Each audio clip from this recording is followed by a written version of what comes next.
அண்மை செய்தி. விழுப்புரம் கோட்டக்குப்பத்தில் ஆய்வு மேற்கொண்ட அமைச்சர் பொன்முடி 2 அடி மட்டுமே மக்கள் அங்கு கொந்தளித்துள்ளனர். அதனை அண்மை செய்தியாக பார்த்துக் கொண்டிருக்கிறோம். 500க்கும் மேற்பட்ட வீடுகளை வெள்ள நீர் சூழ்ந்த நிலையில் அமைச்சர் அலட்சியமாக பதிலளித்ததாக அங்குள்ள மக்கள் குற்றம் சாட்டியுள்ளனர். அதனை அண்மை செய்தியாக பார்க்கிறோம். விவரங்களை செய்தியாளர் பரத் வழங்க கேட்கலாம். பரத், அங்குள்ள மக்கள் என்ன தெரிவிக்கிறாங்க? விவரங்கள் என்ன?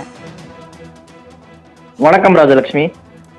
வங்கக்கடலில் உருவான புயலானது நேற்று இரவு கரையை கடந்தது. இந்த நிலையில் கடந்த 3 நாட்களாக பெய்த தொடர் மழையின் காரணமாக விழுப்புரம் மாவட்டம் கோட்டக்குப்பம் அடுத்த ஜம்யத் நகர் பகுதியில் உள்ள 500க்கும் மேற்பட்ட வீடுகள் வெள்ள நீரில் மூழ்கியுள்ளது. இந்த நிலையில் வானூரில் உள்ள தீயணைப்பு வீரர்கள் உதவியுடன் சிறிய படகுகள் மூலம் அங்கிருந்து பொதுமக்களை பாதுகாப்பான இடத்திற்கு அப்புறப்படுத்தும் பணி நடைபெற்று வருகிறது.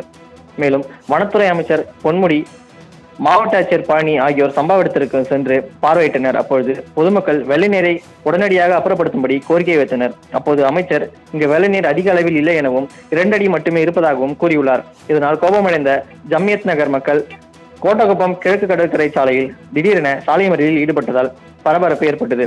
மேலும் சம்பவ இடத்திற்கு வந்த கோட்டக்குப்பம் காவல் ஆய்வாளர் சாலை மறியலில் ஈடுபட்டவர்களை சமாதானப்படுத்தி கூட்டத்தை அப்புறப்படுத்தினார். விவரங்களை வழங்கியதற்கு நன்றி பரத்.